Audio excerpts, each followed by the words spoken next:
Well, good morning, folks. It is 7:40, so I'm going to go ahead and get started here. Hope you all had a restful 3-day weekend.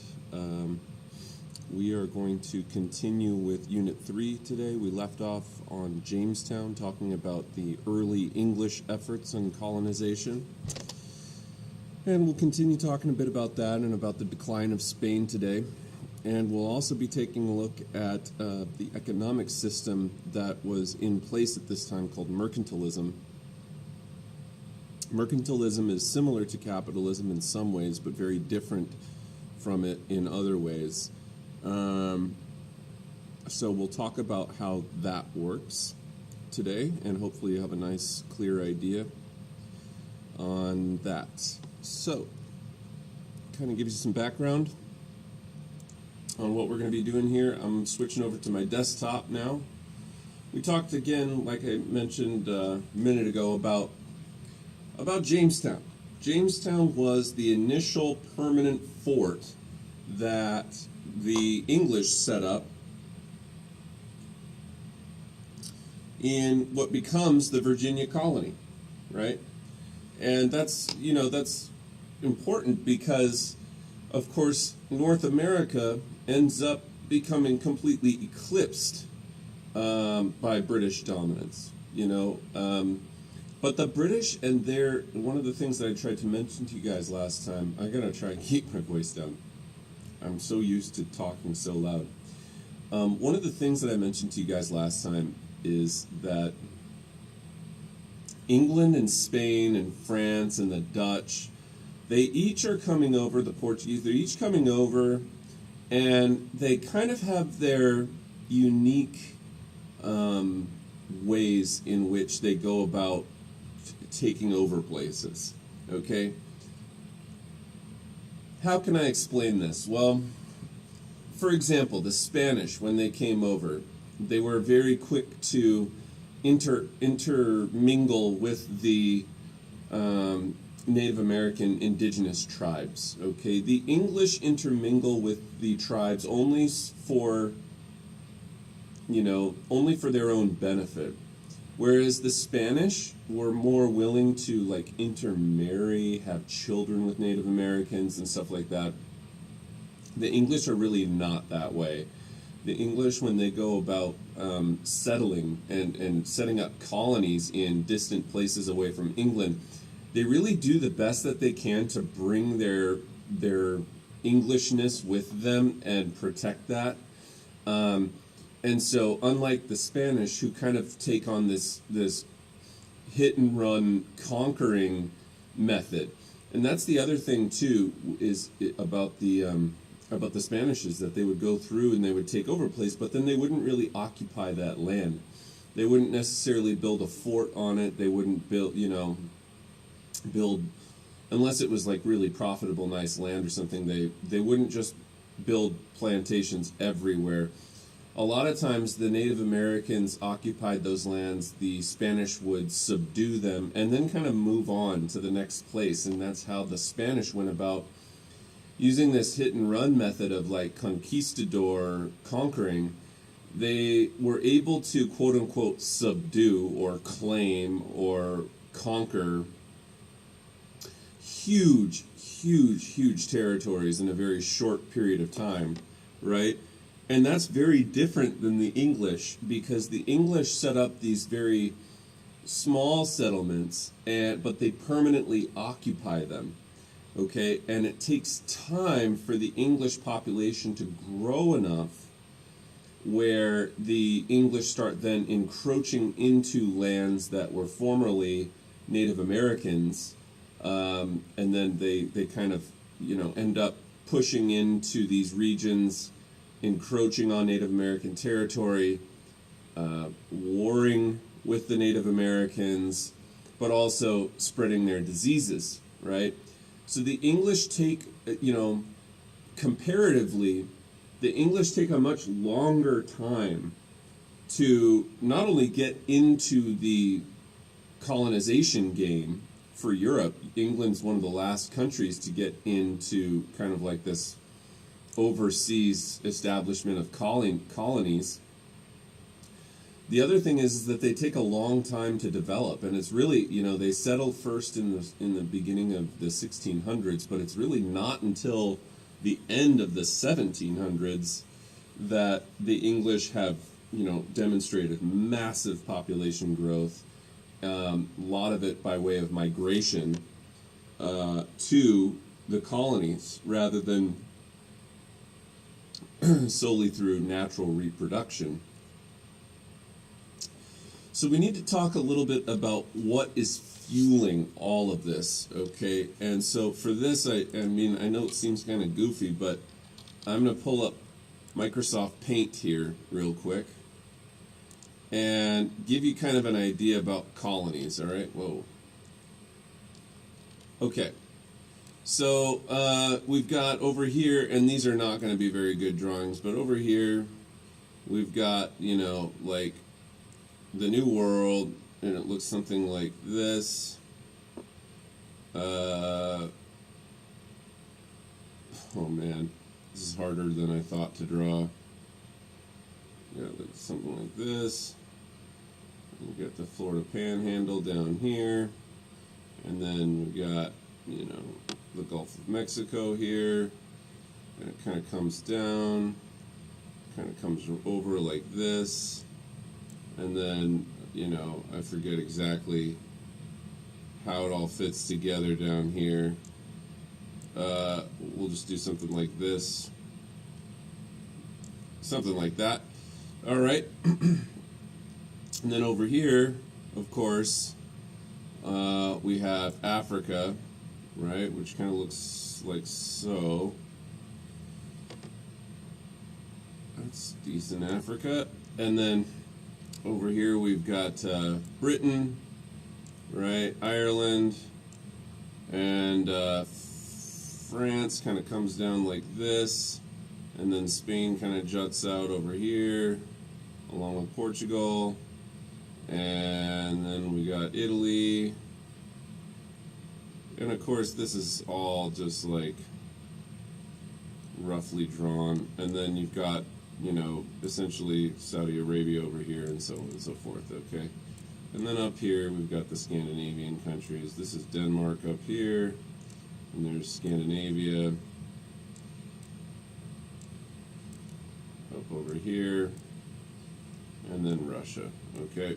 Finland, etc. Something like that. That's the best I can do from memory, kids. All right. So the reason that I just took the time to draw this map here is because, anyone make any comments on my map drawing? I should probably...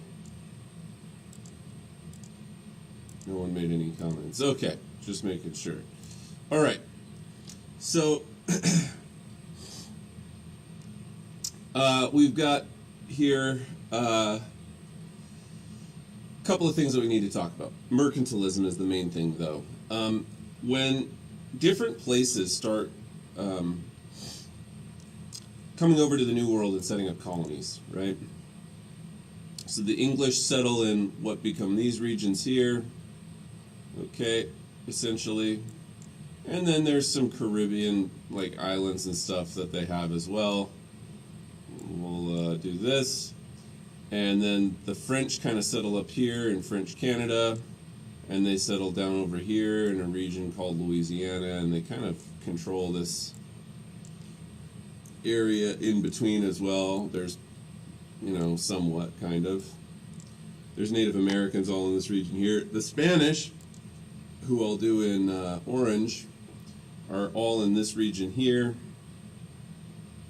They're in Florida, right? Okay, they're in all these regions right here, all the way down to the Treaty of Tordesillas line in these regions. And then the Portuguese, who we'll do in green, are over here.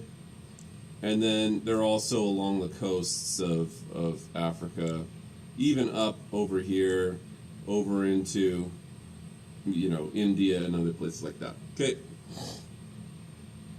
Now, you have to understand the whole purpose of colonies is you can see that here's, if this is Portugal over here, and then here's Spain, and then here's France, and then here's England, right? Okay. These territories are much, much smaller than the New World territories. And the goal, okay, the goal of these regions is to bring stuff back, okay, to the homeland, all right? So Portugal brings their stuff back to Portugal, and then Spain brings their stuff back to Spain, okay? Idea being that colonies are simply extensions of the homeland. And I know that I've said this before in other lectures, but it's so important to understand for mercantilism. And the reason it's important is because in terms of their view of things, okay, if we were talking about wealth, all the world's wealth, all right, this is how they view that, okay? And actually, I should probably make this black. There we go. And I will then, we'll go from about the middle here. We'll split up, you know, the wealth.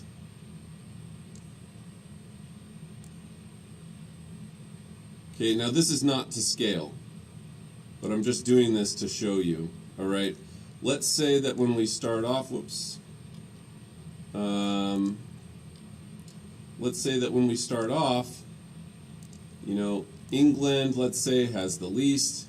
Let's say the Spanish are bringing in the most, and the Portuguese are bringing in the second most, and then the French are bringing in the third most. We'll just do it like that, okay? Even though that's not accurate and it's not to scale. But the point being that if all the world's wealth was divided up into a giant pie, okay? And remember, the only thing that they really thought had any wealth at this time is going to be things like what they call bullion, okay? Gold and silver. That's the only thing that they really view as having any inherent value to it. And so there's only a limited amount of gold and silver on Earth's surface. That means that they're scarce, they're limited in supply. And that naturally makes them wealthy. That's their belief at this time, all right? Why is that significant? Because they're all competing with one another to gain a larger piece of that pie. So, for example, if France ends up collecting furs, which they did, from, you know, their territories, particularly up here in French Canada, where it is now modern-day Quebec and Montreal and stuff like that, and they bring it back to Europe, the idea is they can then sell those goods, furs, to other places in Europe.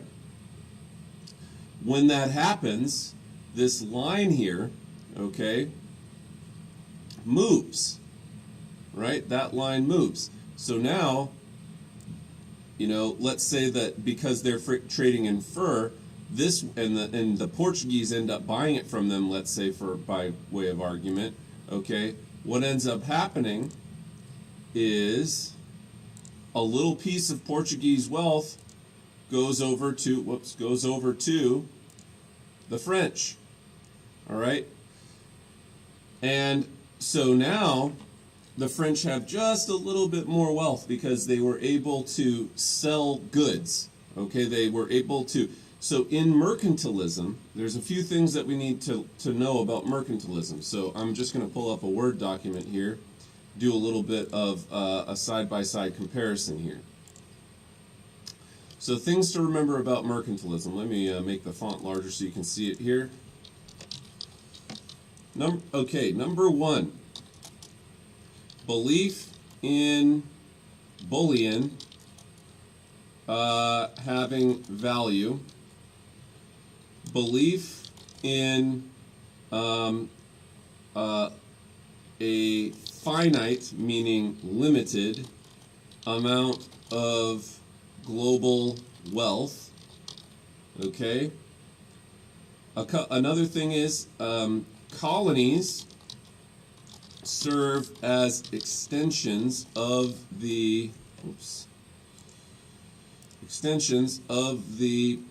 homeland in Europe and are meant for collecting resources to sell to on the European market to obtain more wealth. However, this puts an emphasis on exporting,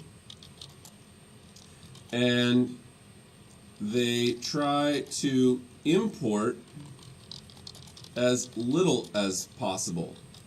That is to say, from foreign nations. They're trying to import as much as they can from their own colonies, okay, to then export that to foreign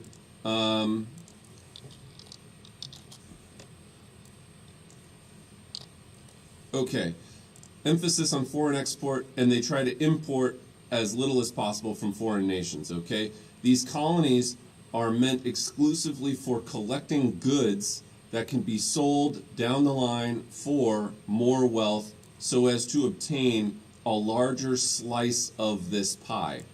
All right? That's another thing about mercantilism.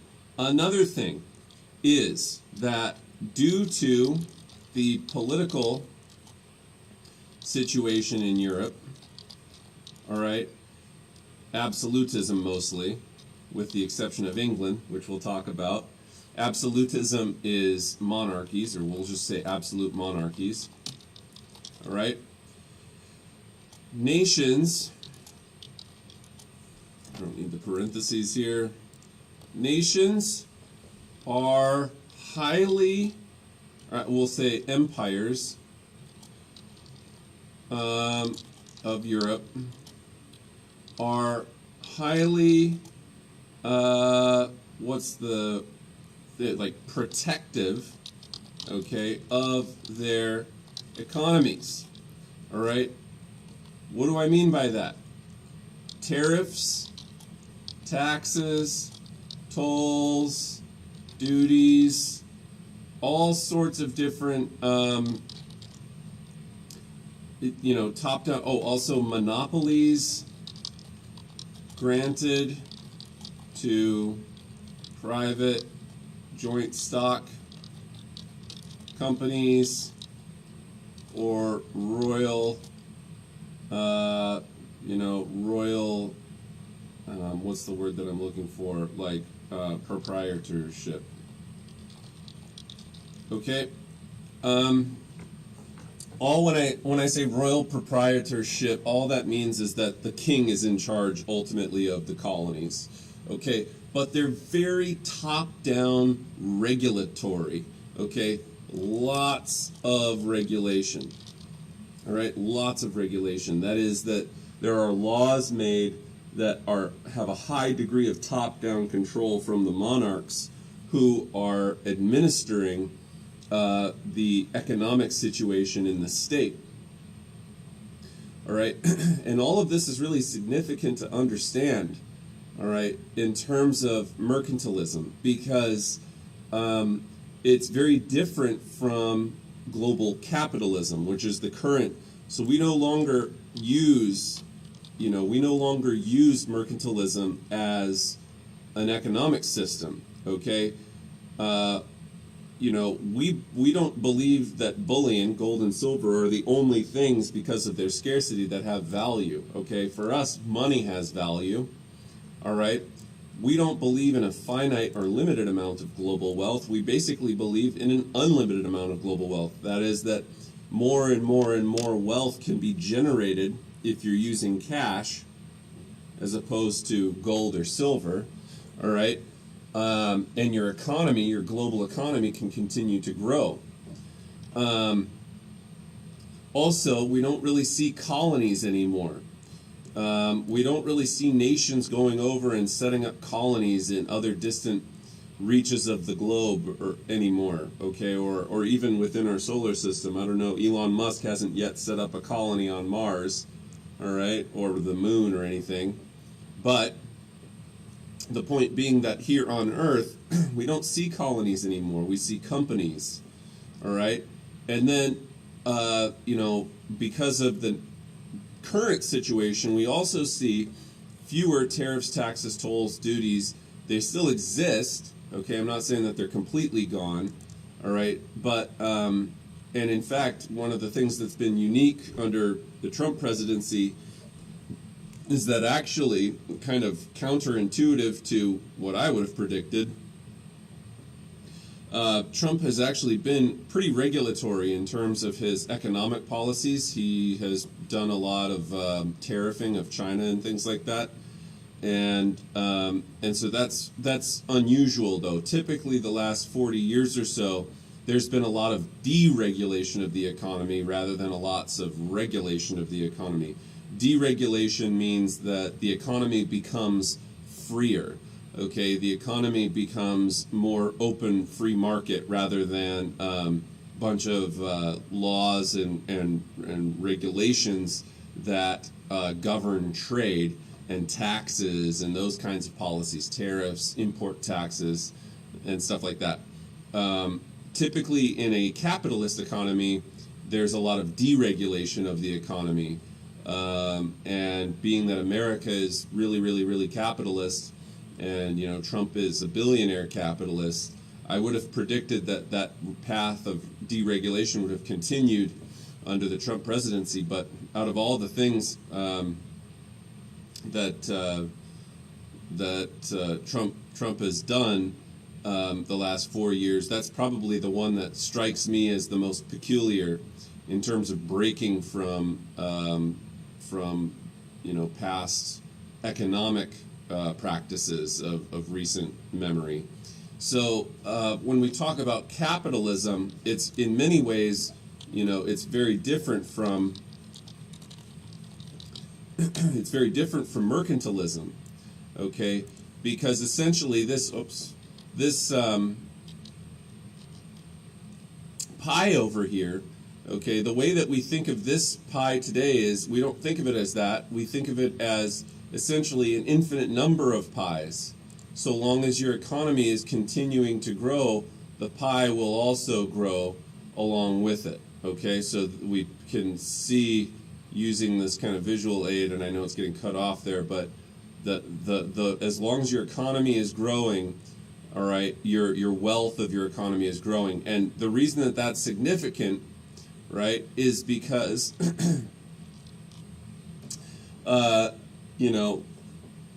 you want, okay, so there's sometimes you'll hear folks talk about we should bring back the gold standard or the silver standard. Once upon a time, the only reason that money was ever exchanged was almost as a form of like an IOU, whatever amount in gold and silver. The money was just a ticket, okay, that you could collect on at a future point. If you brought it to a bank or whoever owed you money, you could then take the money that, or whoever owed you, gold and silver, you could take the paper money that they gave you and go and exchange it. And there was a time in America where the American dollar was backed, quote unquote, by gold and silver. That all the money that was circulating in the United States was backed up by wealth of the nation. The reason that we don't have that today is because there's frankly not enough gold and silver on the planet to substantiate even just the American economy, much less the rest of the global economy. The American economy is absolutely enormous. There are way, way, way more businesses and money circulating around than there is gold to even back it up. If you are of the belief that the only thing that has value is gold and silver, and you back up your economy with gold and silver, what you're effectively doing is you're putting a bottle cap on the amount that your economy can grow, because there's only so much gold and silver on the planet. There's only so much that you can mine And there's, we're at a point where it's like all the gold and silver that's been mined out of Earth, it's really difficult now to mine new gold and silver. We're talking about processes that take huge amounts of effort and labor and costs to continue to extract gold and silver, and it's just not as easy as it once was when gold and silver were plentiful and able to be mined. All right. Essentially what you've done, though, is you've said, hey, if we're going to back the American dollar with gold and silver, we can only have as many dollars circulating around as we have in gold and silver. And you're putting a limit to the amount that the economy can grow. If you take away the gold standard and the silver standard, which was done sometime in the 20th century, I think under Nixon, if I remember right, in the 70s, what ended up happening is the U.S. economy was coming to a point where the U.S. economy was going to continue to grow, but if we had a gold and silver standard, it would have limited the amount that the economy could grow because there's just no more gold or silver to mine. And we had essentially, at least not enough gold or silver to mine on a yearly basis that will account for the amount of economic growth that the United States was going through and continues to go through. So that's why we don't have a gold and silver standard anymore. And frankly, we really wouldn't want one because it would create a terrible situation where the economy would deflate and it would probably cause a Great Depression. It would be bad. Okay, the gold and silver standard puts an artificial cap on the amount that your economy can continue to grow. And instead of having, nations that build colonies in other regions, we now have companies who go over and establish themselves in other areas, right? Or even companies that start in other areas and spread. TikTok, for example, started in China and it spread to the United States. But then, too, there's a lot of stuff that starts in the United States and spreads everywhere else, like McDonald's or Nike or what, tons of Amazon, eBay, what else, even social media stuff, Facebook, and then there's car companies. There's all sorts of different companies, okay, and they go to different places and they set up shop in different places, and they economically have an influence, but generally speaking, they're private companies. It's not nations that are doing it. It's private companies that are able to go and set themselves up in other places and so on and so forth. Okay, so capitalism looks very different than mercantilism does. And I wanted to take some time to explain mercantilism because it will help you to understand how different or how the economy worked back in those times. So the definition that I have up here on this slide, the economic belief that a finite amount of precious metals, bullion, existed, and that kingdoms or nations are in competition to acquire as much of that gold and silver as possible. It's marked by high levels of government regulation and restrictions from the top down, and this belief that trade should be conducted only for the purpose of expanding state wealth at the expense of global competitors, using tariffs, taxes on imports, subsidies on exports, limiting wages, stuff like that. Okay, high levels of regulation from the top down.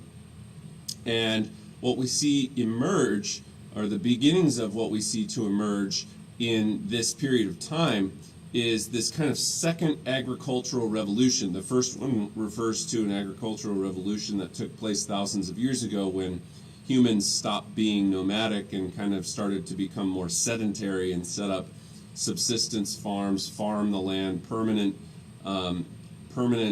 settlement in certain regions across the globe. That was the first agricultural revolution.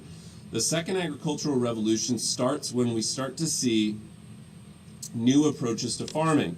So going back to my little map here, when these nations are coming over and setting up colonies over here, one of the first things that they start to do is they mine.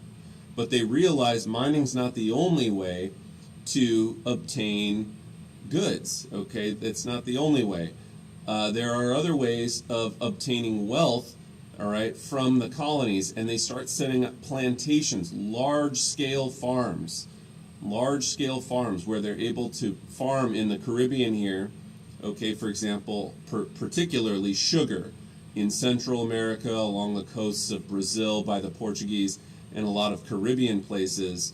They're growing sugar, and they're bringing that sugar back. But they start growing other things too. The English, you have to find, because these lie across different climates, right? Not all of these climates are going to be the same. And so you kind of have to go by, what climates you're able to obtain in your colonies. And whatever climates that you obtain in your colonies, you can then take the stuff that grows in that climate, let's say it's coffee or whatever else, and you bring it back to Europe to trade on the market. But these large-scale plantations, these cash crops that they're growing here, commercial-style farms, are brand new. All right, they're brand new. People in Europe really had not been doing this kind of agriculture over in Europe. There wasn't really large-scale farms. Most of the farming that was done in Europe was subsistence-style farming, where people are growing only about as much as they need in order to get by for the year. All right, and that's why slavery. When we talk about the Atlantic slave trade, the reason that that's difficult is for kids to wrap their brain around is they think, oh well, slaves existed before Africa or something like that, or there were peasants in Europe, and they did that kind of farming too. Not really. The African slave trade was much crueler, much harsher in the practice of labor, because the kind of labor that they were performing, the slaves were performing in the New World over here, is this large-scale agriculture where they're working in brutal conditions, doing back-breakingly difficult labor in really, hot weather, hot, humid weather in the tropics, okay? And they're working non-stop, basically 7 days a week, as well as not being paid or not having any rights or privileges because they are treated as though they're property. Okay, they don't even have human rights. So, this agricultural revolution that takes place here results in the proliferation of the slave trade as well. If we were to take a look at this Venn diagram here, all right, we can see that there are differences, as I mentioned at the start of class today. There's differences between English and Spanish forms of colonization. So when the English come over, they look to set up permanent trade settlements, permanent occupations on the land, that they set up forts and other things like that. The Spanish are kind of more like conquer, take what they want, and then move on, rather than settle permanently on every single square inch of territory that they quote unquote conquer. The English are going to be going over there for to establish more permanent style. Now, of course, when they first go over there, they're looking for gold just like all the rest of them, but they very quickly realize there's no gold to be found in North America where they're settling. And so they start quickly transitioning over to producing stuff in their colonies like sugar, tobacco, lumber for shipbuilding and other stuff, that is going to allow them to continue to make money. The Spanish come over, their focus is, especially in the early days, very heavily put onto gold, silver, and spices, but even the Spanish do get involved in setting up sugar plantations as well. The English really did all they could to avoid contact or any mixing, and by mixing I mean intermarriage, procreation with Native Americans, whereas the Spanish often embraced contact and very frequently mixed with the indigenous populations of the places that they settled. The English, not so much. The English also came over with certain religious beliefs where they reflected the Reformation and Protestantism. Right? The English had already broken away from the Roman Catholic Church about a century, little less than a century, before they come over to the New World. And so they're bringing with them Anglicanism. And later on, they're bringing with them Puritanism. Okay? The Spanish are coming over with centralized state goals of Spain and Catholicism, Spain being a Catholic state. The English, when they come over, they're settling in areas that Native Americans are less highly developed. Many places in North America, for example, the Native American populations have not developed written language.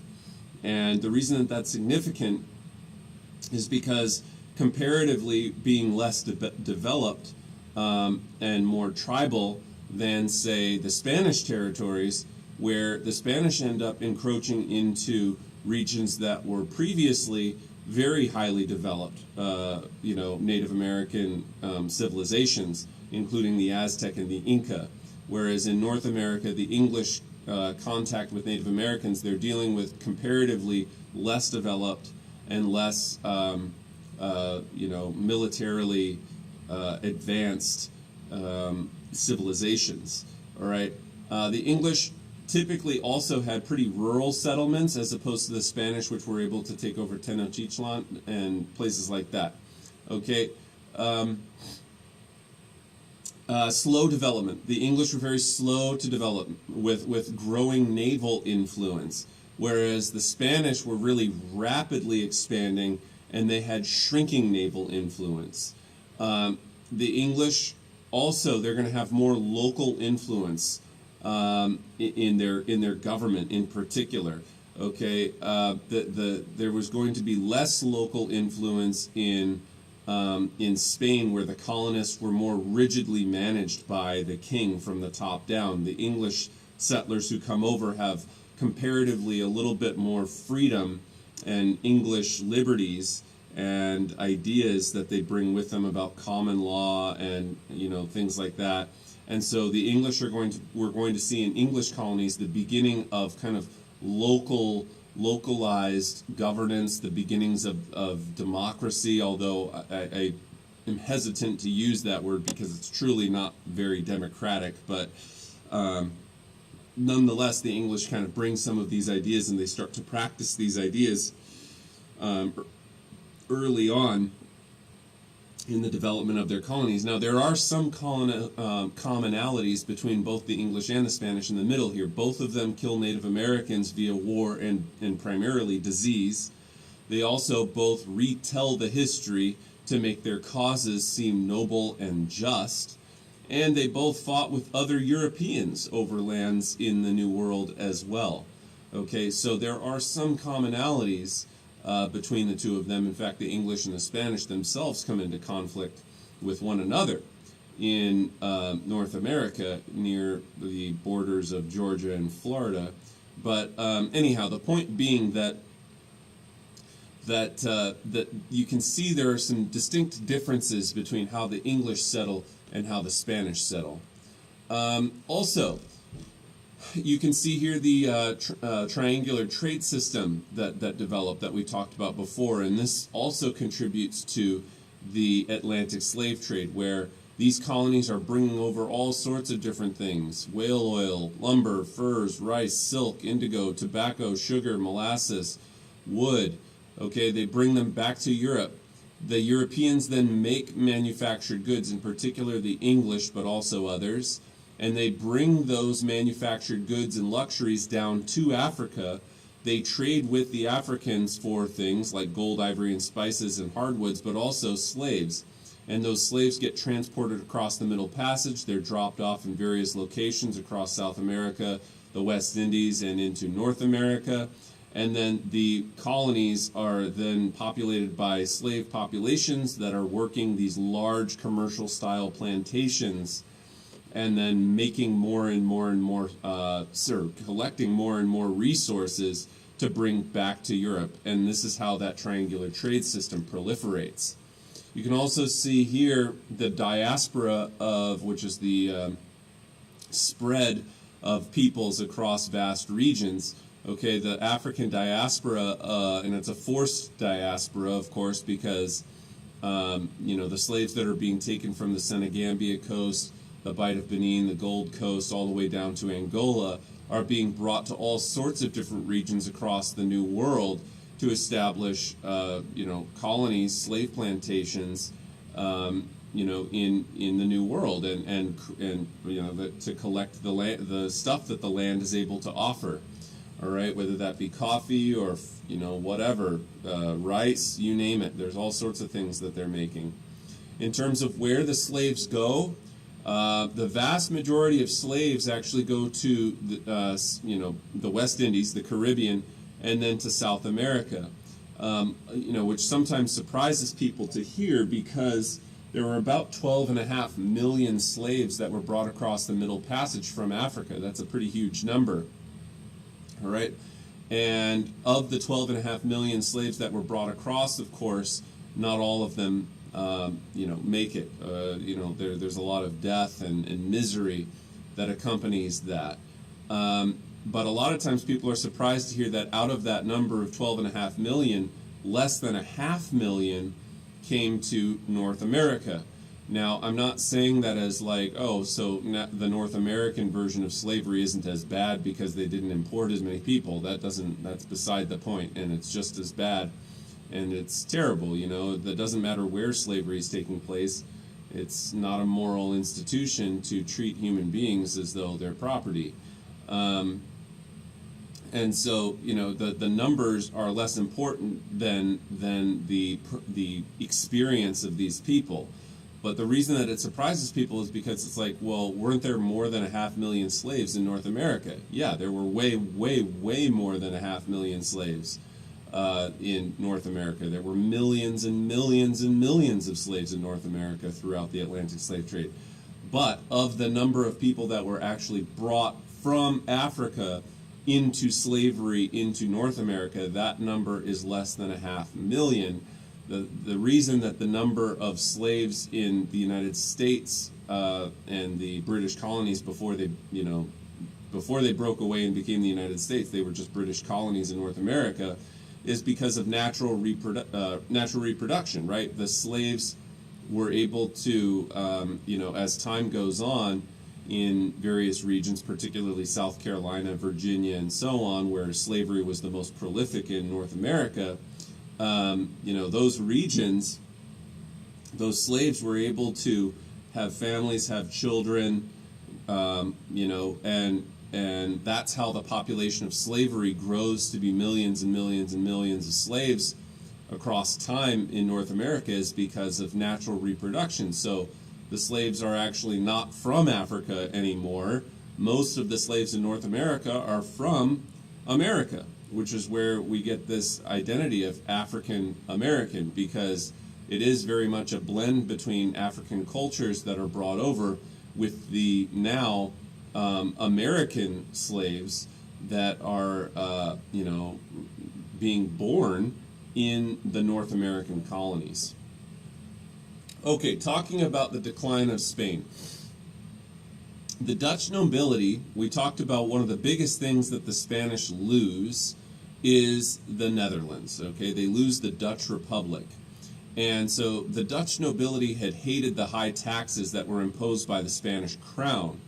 They also resented the Spanish king's attempt to promote the Catholic Reformation, or otherwise known as the Counter-Reformation, in the Calvinist Netherlands. Remember, Spain was Catholic, and the Dutch had been increasingly turning to the Dutch Reformed Church and Calvinism, all right?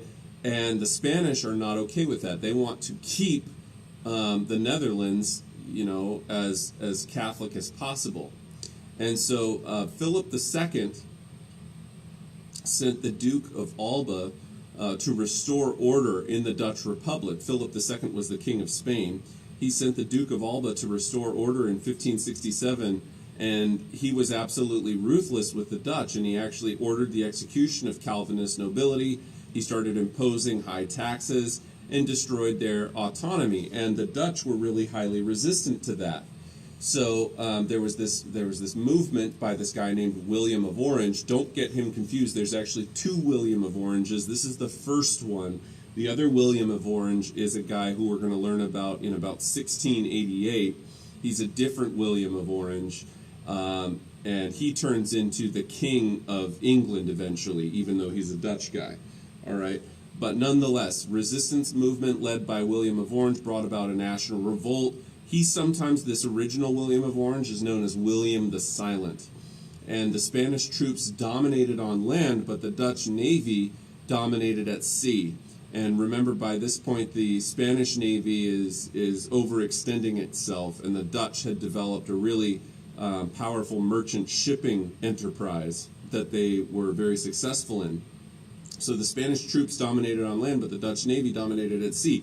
Meanwhile, war with France made controlling the Netherlands difficult for Spain, because the Spain were fighting against France, and France lies right between Spain and the Netherlands.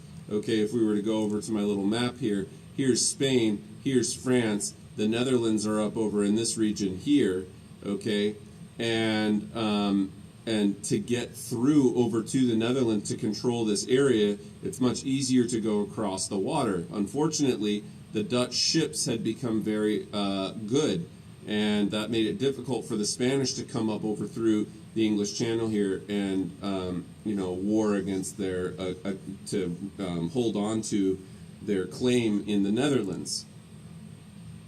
So why did Spain lose the Netherlands? Well, a lot of it just comes down to geography. Like I said, France lies between the Spanish and the Dutch were the ones who controlled the seas. Also, roads went through other places not under Spanish control. So in order to use these roads, they had to charm and coerce people into allowing them to use them. Supplies, okay, they charged their sharpshooters power and shot, okay. So in other words, they were low on supplies, and they were charging their own military members to use ammo and stuff like that. Also, mutiny. There was a lot of non-Spanish troops that often deserted the field. Recruitment. No one wanted to join because Spain couldn't pay their soldiers or offer them food or any medical care. So it was difficult for Spain to mount this war effort to hold on to the Dutch Netherlands, which again, you can see a little bit easier on this map up here. This is Habsburg Spain down here. Here's the Dutch Netherlands all the way up here. So it's going to be difficult for them to get around and be able to control and hold on to these regions. Spain's navy, in particular, after the Spanish Armada, was essentially useless. And in particular, the English then allied with the Dutch against the Spanish, because England and the Dutch were both Protestant, even though Calvinism isn't really spreading as fast in England as it is in the Netherlands. But the English navy allied with the Dutch, which again is going to make it even more difficult for the Spanish to enter into the English Channel up here, right where the Netherlands is. Okay, the decline of Spain continuing on here. The population in Spain fell from 6 million to 5.2 million in the mid-1600s. All right, so we're seeing a population decline. That's always really hard on an economy, because if your population is declining, it's difficult to see economic growth, all right, because there's fewer people working, there's fewer people buying stuff, all right, it's tough on an economy. Because the Spanish had been bringing in a bunch of gold, or particularly silver, from the New World, this created a sharp rise in inflation. After a long period of time where there was no new money that was minted in Europe at all, okay, no new money minted at all, they got very used to an economy that stayed the same size. There was no inflation of their economy. It just stayed stagnant. It was the same size, but it was also very stable. But when they bring in, kind of like I was telling you about with diamonds last time, if you flood the market with diamonds, now their scarcity is down, and the value of the diamonds also drops. And that's what was going on with silver. So we have this price revolution. Spain had 5 times the military expenses as the Dutch, English, and French combined. Okay, and that meant that they frequently had to suspend their payments because the payments weren't worth anything, plus they were low on money. All right, and they were then forced to borrow from foreign bankers with punishing interest rates. They were forced to create new taxes. They were forced to increase their existing taxes. The Spanish are in this economic situation that is unsustainable. And because of the population decline and various other things that are going on, these new taxes meant that the middle class in Spain, which is a relatively small number of people, we'll say somewhere in the neighborhood of about 5 to 8% of the entire population, is the middle class. That's not very many. Most people in Spain, we'll say probably somewhere in the neighborhood of about 90% of the population, are rural workers. They're peasants and stuff. All right, and so the economy shrunk and the peasants went into debt. And so we're seeing a really precipitously bad economic situation developing in Spain rather, by the mid 16th century.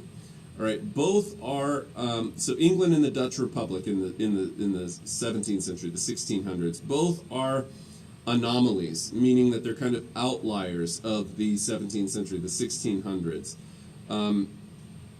Unlike most monarchs in Europe, okay, who were forging centralized absolutist style monarchies, the Dutch and the English were seafaring merchant traders who had somewhat less centralized governments, maybe England a little bit more centralized than the Dutch, but nonetheless, emphasis on naval expansion is something that was unique to England and the Dutch Republic.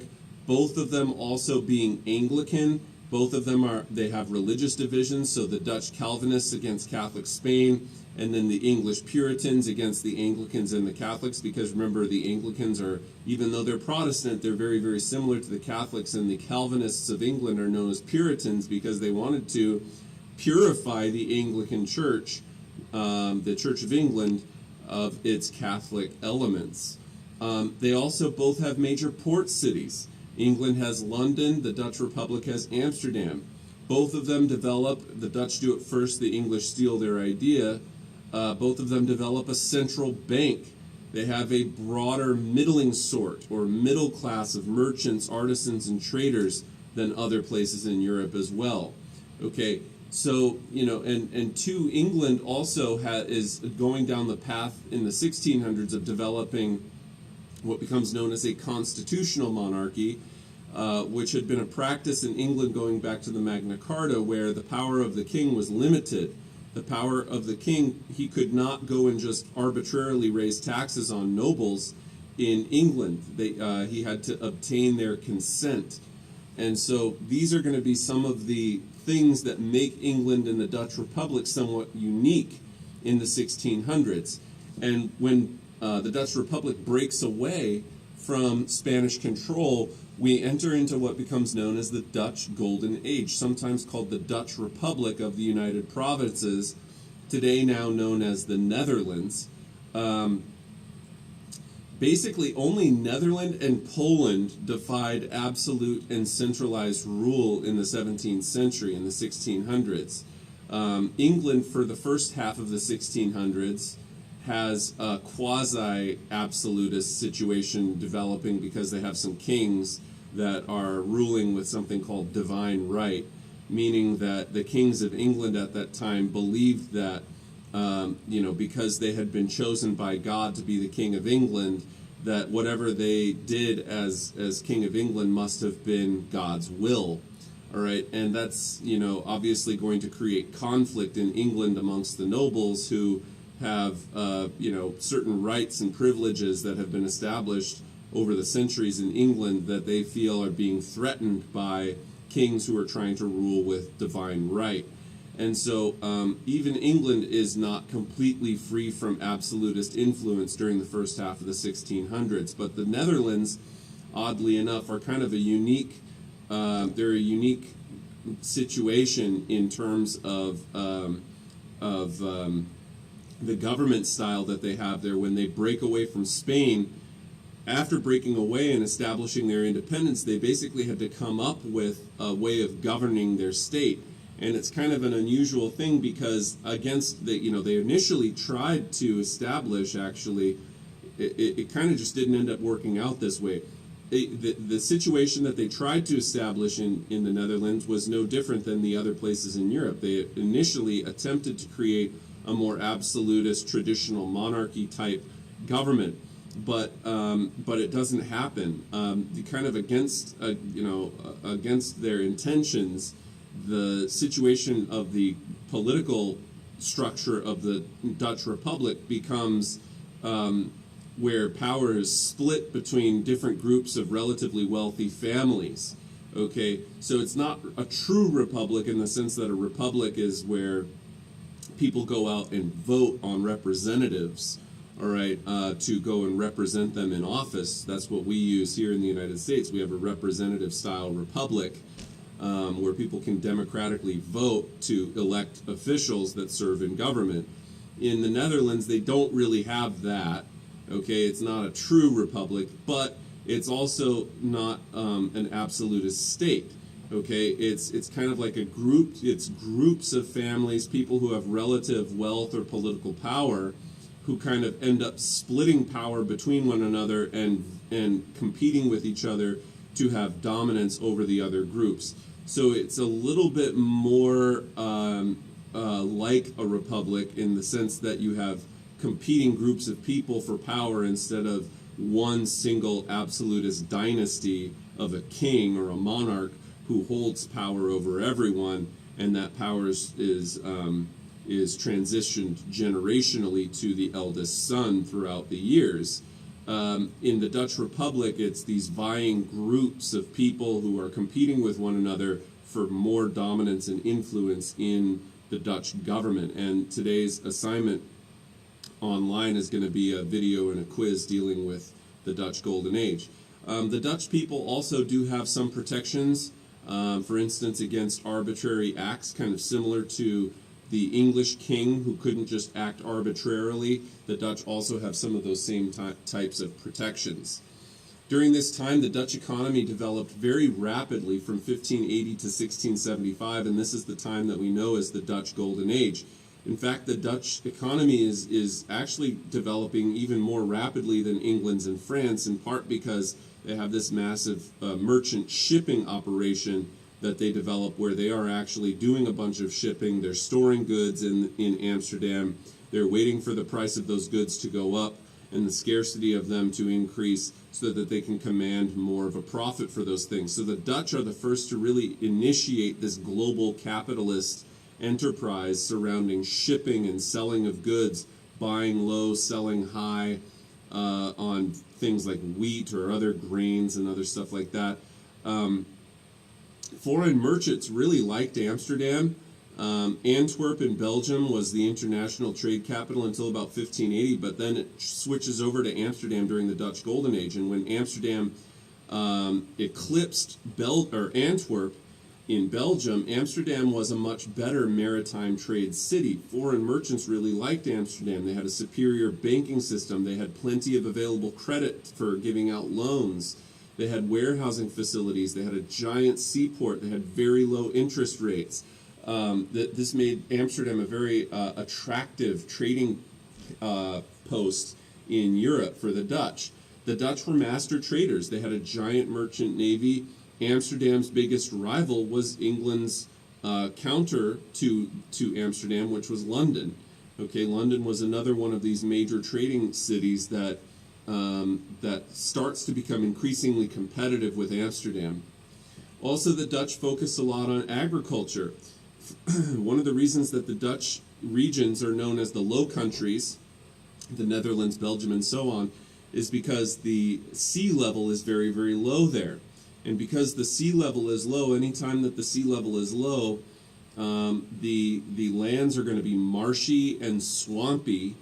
And what the Dutch did was they started creating these things. I think they're called polders, if I'm not mistaken, but it's basically these drained fields of reclaimed land. They came up with agricultural techniques to be able to drain these marshy areas and increase the overall area of the Dutch Republic by 4 times, allowing for more food growth in those regions, commercial farming in those regions, and then even were able to start constructing large canals to connect different places together with, within Amsterdam, for example. Population. The population of the Dutch Golden Age, unlike Spain, which saw population decline, the population of the Dutch is actually increasing. They rose by about 1/3 between 1550 and 1650, so the population is growing. That's good for their economy. They're focusing on shipbuilding. They had 2,500 ships. They had this massive merchant fleet. Okay, in 1630, that's half of the total number of all of Europe's ships belonged to the Dutch. All right, so they're very, very successful merchant traders. And in 1602, they established something, well, it had been long before that, but in 1602, the Dutch had already established something known as the Dutch East India Company. And in 1602, during the 30 Years' War, which we haven't talked too much about yet, but we will, Dutch continental trade was reduced. They reached out to India, okay, Ceylon, which is, I think, modern-day Sri Lanka, Indonesia, and Japan.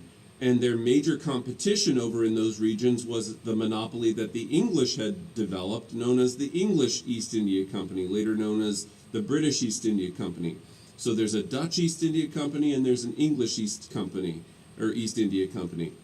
Also, in the Netherlands, they were Calvinists, but oddly enough, even though the Calvinists are not really known for their religious toleration, the Dutch Calvinists tended to be more religiously tolerant than other places in Europe. The Dutch were kind of like not super, I don't mean to say they weren't super religious, but they were religious. They were very, very Calvinist.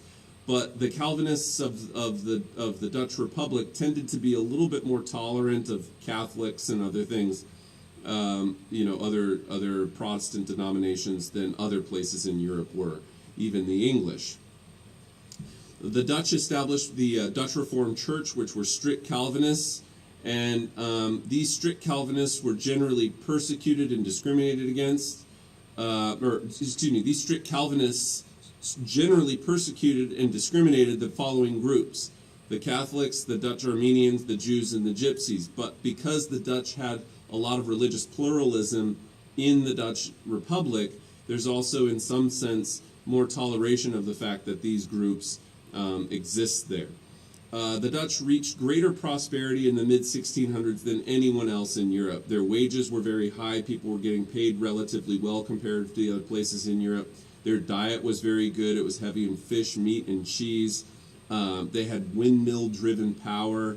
They had developed 200 different breweries. They had a wide range of colonial goods that they were trading from various regions across the globe. And they had trading outposts in what was now is New York, but at the time was known as New Amsterdam, and in East India as well. Okay, because the Dutch, right about the same time that the English come over, the Dutch come over and they settle in what is now modern-day New York. All right. And then, too, there's a lot of art that comes out of the Dutch Golden Age at this time. So from 1600 to 1670, the Dutch Golden Age, technically Dutch Age art or Dutch art falls under what is known as a broader style of art called Baroque style art, okay, and architecture. But it doesn't quite have the same kind of, whereas of other areas of Baroque art, like in France, for example, it's a lot of gold, a lot of highly ornate, highly decorated, very, very splendorous type of art and architecture. For example, the Palace of Versailles, built by the French under Louis XIV, is an example of Baroque style architecture, and it's like super, super, super wealthy looking. It's very opulent, okay, and the Dutch Golden Age art isn't quite as opulent. It still falls under Baroque art, but it's going to be a little bit simpler looking. Like, for example, in the background here, that's an example of Dutch style art. You can see the windmill in the background. Generally speaking, if you see those giant windmills in the art, also if you see, I wonder if I have another image here.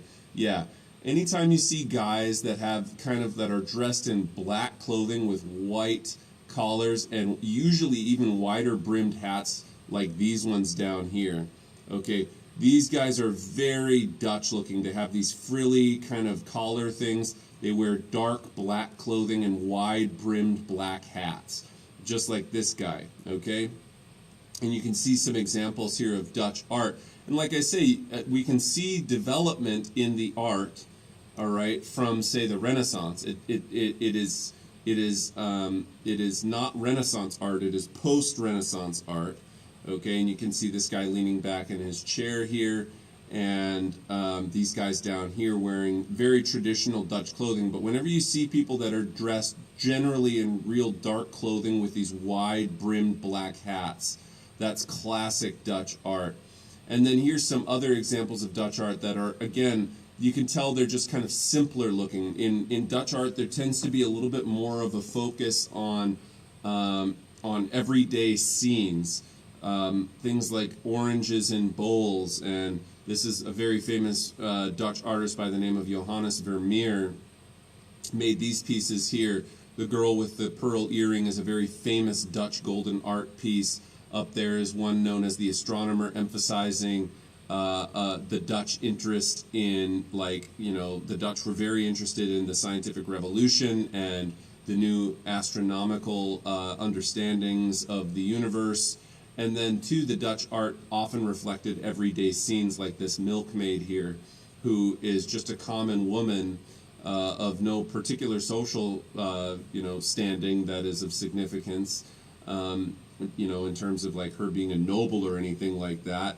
She's not. She's just a commoner. But, again, Dutch art kind of tends to focus on some more things like that. Now, you do see some scenes of Dutch high art, okay, where this is a little bit more, you can tell that this is a well-to-do noble family here who is relatively well off. They have servants and they're wearing really nice clothing and stuff like that. So there is some Dutch high art, but again, it's not quite like other Baroque art, which tends to put more of an emphasis on a lot of really lofty, grandiose, opulent types of things. Also, down here, again, another peasant scene. So the Dutch were, on top of doing some Dutch high art, there's also Dutch commoner scenes, which again is going to be another attribute of Dutch Golden Age art. Okay, and why did the Dutch decline? Well, they had fewer resources than others. They had a smaller population than England and France. Even though it is growing, it's still smaller than England and France. England adopted a national bank after watching the Dutch do it, and the English National Bank funded the expansion of the British Royal Navy, which eventually eclipsed the Dutch as being the number one navy and the most profitable traders on the seas. Also, wars against England for commercial interests and against France drained the Dutch resources. So there's three different what we call Anglo-Dutch wars. There's an Anglo-Dutch war of 1652 to 54. Just 12 years later, there's another one, or 11 years later in 1665 to 67.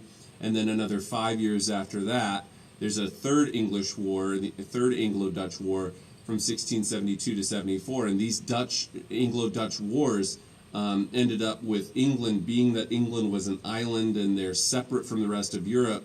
The Dutch, they are continental they're continental Europe, and they border other European nations on land borders, whereas the English have water borders all around. And the Dutch needed to protect themselves militarily against the French and others during this time, and during the 1500s as well. Okay, so, during the 1700s as well. Okay, so, anyhow, this kind of gives you some ideas about the Dutch Golden Age. In 1672, France invaded the Dutch Republic. They signed a secret treaty with Charles II of England, and the Dutch do successfully defend the Republic. They don't get taken over by France, but they had to pour all of their resources into defense. So after that war with France in the late 1600s, they really are in decline after that, and they're no longer as powerful as they once were in an earlier time. And this is the second William of Orange that I told you about. He comes later in 1688. He became King William III of England, all right, because he marries the daughter of James II, of England. And the daughter of James II was a girl named Mary, not Bloody Mary, Mary II. And Mary II and her Dutch husband, William of Orange, King William III, become co-rulers in 1688. But before that, he had forced the States General in the Netherlands to name him the Stadtholder. And you're going to learn about Stadtholders and other things like that today when you watch this video. I only have limited time in class to talk to you about the formation of the Dutch government, but it'll become perfectly clear to you today, how the Dutch rise and decline happened from watching Professor Fix's video and answering some questions about it. After the Glorious Revolution of 1688, the United Provinces, aka the Dutch Republic, allied with England and Sweden, fearing French takeovers. And so, we kind of have these shifting periods where the Dutch and the English are fighting against one another, and then after the Glorious Revolution, they're allied with one another. And then trade competition also saw the decline of the Dutch. They just simply couldn't keep up pace with England's rapidly growing naval superiority by the time that we get to the late early 1700s. So, that gives you a background there, and that brings us to the end of our lecture for today. So, thank you so much for tuning in. Please do make sure to go to Canvas for today's assignment, watch the video, answer the questions, and get that done by the start of next class. Thanks so much for tuning in, folks. Have a great day.